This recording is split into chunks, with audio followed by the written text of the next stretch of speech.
धौम्य ऋषि के बड़े भाई और मुनि व्याघ्रपाद के पुत्र उपमन्यु जब बाल्यावस्था में थे तब उन्होंने दूध पाने के लिए शिव आराधना की थी, जिससे भगवान शिव ने प्रसन्न होकर बालक उपमन्यु को क्षीर सागर प्रदान किया था। साथ ही पाशुपत व्रत, पाशुपत ज्ञान, तात्विक व्रतयोग और चिरकाल तक उसके प्रवचन की पटुता प्रदान की थी। इस प्रकार उपमन्यु ने केवल दूध के लिए तपस्या करके भी परमेश्वर शिव से सब कुछ पा लिया। एक समय की बात है, उपमन्यु अपने मामा के यहाँ गए थे, तब उन्हें पीने के लिए जरा सा दूध दिया गया, पर उनके मामा के बेटे को इच्छानुसार दूध पीने को मिला। यह देखकर बालक उपमन्यु के मन में ईर्ष्या हुई और वे अपने माँ के पास जाकर बड़े प्रेम से बोले, माँ, मुझे गाय का गरम दूध पीना है, थोड़े से मेरा मन नहीं भरता। मेरे मामा का बेटा इच्छानुसार दूध पीता है, इसलिए मुझे भी ढेर सारा दूध चाहिए। बेटे की बात सुनकर उस तपस्विनी माता के मन में बड़ा दुख हुआ और उसने अपने बेटे को प्रेमपूर्वक छाती से लगा लिया और दुलार करने लगी, पर अपनी निर्धनता का स्मरण होने पर और भी दुखी हो गई।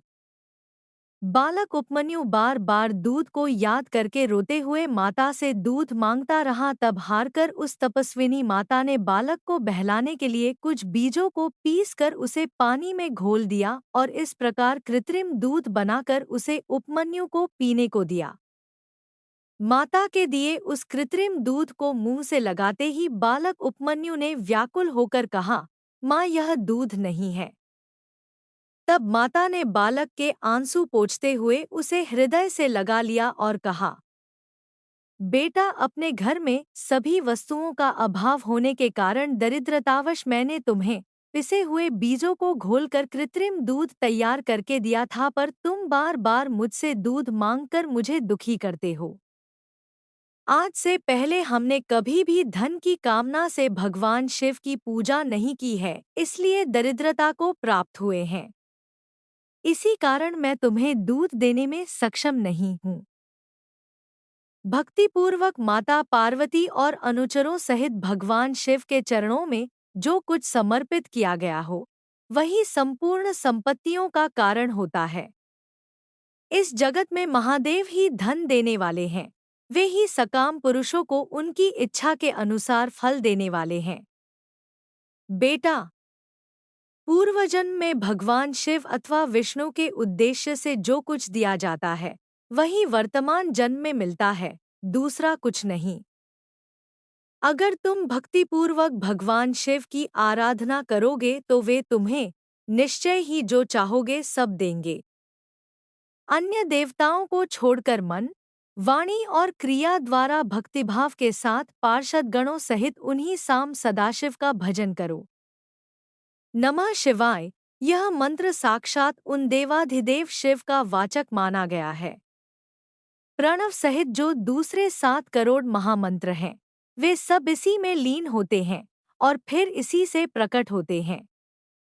यह मंत्र दूसरे सभी मंत्रों से शक्तिशाली है, इसलिए तुम दूसरे मंत्रों को त्याग कर केवल पंचाक्षर के जप में लग जाओ। इस मंत्र के जाप से इस संसार में कुछ भी दुर्लभ नहीं रह जाता है। यह बड़ी से बड़ी आपत्तियों का निवारण करने वाला है। मैंने तुम्हें जो पंचाक्षर मंत्र बताया है, उसको मेरी आज्ञा से ग्रहण करो। इसके जप से ही तुम्हारी रक्षा होगी। तब उस महातेजस्वी बालक ने कहा, माँ, चिंता न करो, अगर माता पार्वती सहित भगवान शिव विद्यमान हैं, तो मैं उनको तपस्या से प्रसन्न करूंगा और देर या जल्दी उनसे मनोवांछित वर प्राप्त करूंगा। ऐसा कहकर माता का आशीर्वाद लेकर उपमन्यु ने हिमालय पर्वत के एक शिखर पर जाकर भगवान शिव की कठोर तपस्या आरंभ की। वे मिट्टी का एक शिवलिंग बनाकर पंचाक्षर मंत्र के द्वारा एकाग्रचित्त होकर भगवान शिव की पूजा आराधना करने लगे। इस प्रकार वे बहुत समय तक उस तपस्या में लगे रहे। कठिन तप के कारण उनका शरीर कृशकाय हो गया। उस एकाकी कृशकाय बालक उपमन्यु को शिव में मन लगाकर तपस्या करते देख ऋषि मरीचि के शाप से पिशाच भाव को प्राप्त हुए कुछ मुनियों ने अपने राक्षस स्वभाव के कारण उपमन्यु को सताना और उनके तप में विघ्न डालना आरंभ किया। उनके द्वारा सताए जाने पर भी शिव भक्त उपमन्यु तप में लगे रहे और नमः शिवाय मंत्र का जोर जोर से उच्चारण करते रहे। उस शब्द को सुनते ही उनकी तपस्या में विघ्न डालने वाले वे मुनि उस बालक को सताना छोड़कर उसकी सेवा करने लगे। ब्राह्मण बालक महात्मा उपमन्यु की उस तपस्या से संपूर्ण चराचर जगत प्रदीप्त एवं संतप्त हो उठा। तब भगवान विष्णु के अनुरोध करने पर शिवजी ने बालक उपमन्यु के संकल्प की परीक्षा लेने के उद्देश्य से उनके पास देवराज इंद्र के रूप में जाने का विचार किया। फिर श्वेत ऐरावत हाथी पर सवार होकर स्वयं देवराज इंद्र का शरीर ग्रहण करके भगवान शिव देवता, असुर, सिद्ध और नागों के साथ बालक उपमन्यु के पास पहुँचे। इंद्र रूप में आए भगवान शिव को देखकर उपमन्यु ने उनको प्रणाम करके उनकी स्तुति की।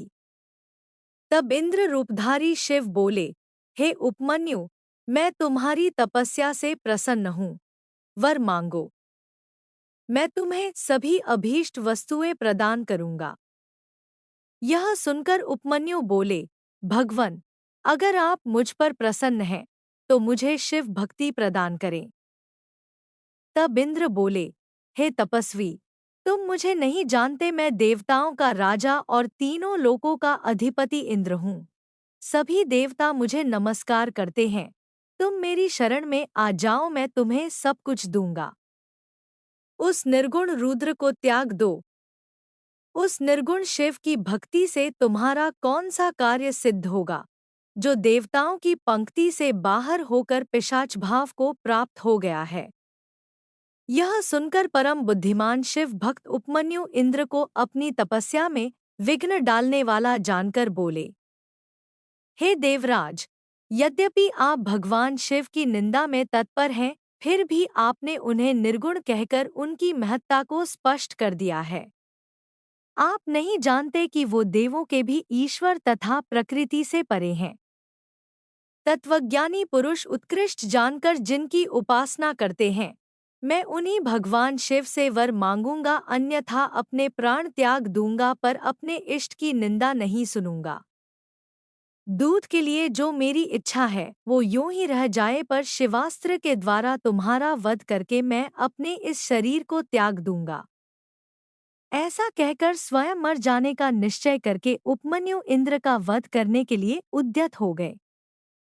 उन्होंने अघोर अस्त्र से अभिमंत्रित भस्म लेकर इंद्र के उद्देश्य से छोड़ दिया और बड़े जोर से सिंहनाद किया, और फिर भगवान शंभु के चरणों का ध्यान करते हुए अपने शरीर को योगाग्नि में भस्म करने के लिए उद्यत हो गए और आग्नेय धारणा धारण करके स्थित हुए।